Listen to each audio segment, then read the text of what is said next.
আসসালামু আলাইকুম বন্ধুরা, আশা করি সবাই ভালো আছেন। আমরাও ভালো আছি আলহামদুলিল্লাহ। বিথি কিচেন আপনাদেরকে স্বাগতম। আজকে আপনাদেরকে দেখাবো মাছ দিয়ে ওলকচুর তরকারি। প্রথমে আমি ওলকচুগুলো কেটে নেব। দেখতে পাচ্ছেন ওলকচুটা কতটা বাড়তি হয়েছে, ভিতরে একদম হলুদ। এভাবে সবগুলো ওলকচু ছুলিয়ে কেটে নেব। একটু মোটা মোটা করে কাটবো, কারণ এগুলো সিদ্ধ হয়ে গলে যায়। আমার সবগুলো কচু কাটা হয়ে গিয়েছে। এখন আমি ভালো মতো ধুয়ে ভাপ দিয়ে নিব। তার জন্য কড়াইয়ে হালকা একটু পানি দিয়ে আর হলুদ দিয়ে আর লবণ দিয়ে ঢাকনা দিয়ে ঢেকে দিব। এতে করে কচুতে কোনো কষ থাকলে সেটা বের হয়ে যাবে। কচুটা আমার ভাপ দেওয়া হয়ে গিয়েছে, এখন আমি নামিয়ে নেব। এখন আমি ভেজে নিব মাছ। মাছটাকে আমি লবণ আর হলুদ দিয়ে মাখিয়ে নিয়েছি। তেলটা গরম হয়ে গেলে দিয়ে দিব মাছ।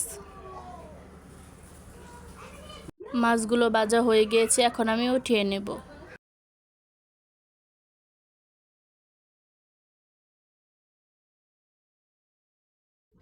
এবার একই কড়াইয়ে দিয়ে দিব আর একটু তেল, তারপর দিয়ে দিব পেঁয়াজ কুচি আর কাঁচামরিচ কুচি।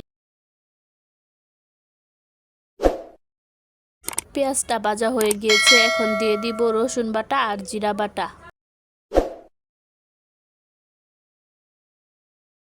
আর একটু ভেজে নিব মশলার কাঁচা গন্ধটা চলে যাওয়ার জন্য। এবার দিয়ে দিব 2 চামচ মরিচের গুঁড়া আর 2 চামচ হলুদের গুঁড়া আর 1 চামচ ধনিয়ার গুঁড়া। আর দিয়ে দিব স্বাদমতো লবণ। এবার দিয়ে দিব পরিমাণ মতো পানি।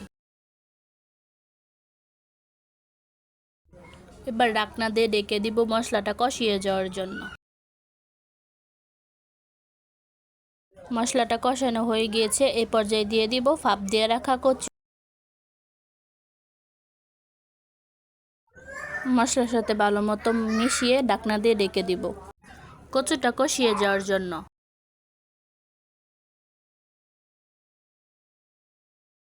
কষানো হয়ে গিয়েছে, এই পর্যায়ে দিয়ে দিব পরিমাণ মতো পানি।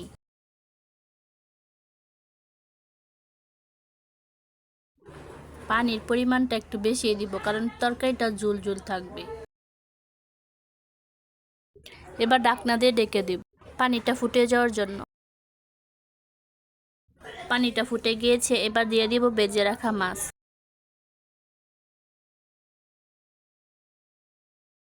এবারও আমি ঢাকনা দিয়ে ঢেকে দিব।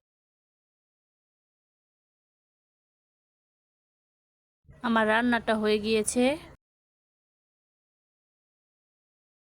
দেখতে পাচ্ছেন ওলকচুটা কতটা সিদ্ধ হয়ে গিয়েছে। আমার রান্নাটা যদি ভালো লাগে তাহলে আমার চ্যানেলটা সাবস্ক্রাইব করে পাশে থাকবেন। যারা ফেসবুক থেকে দেখছেন তারা লাইক দিয়ে ফলো করে যাবেন।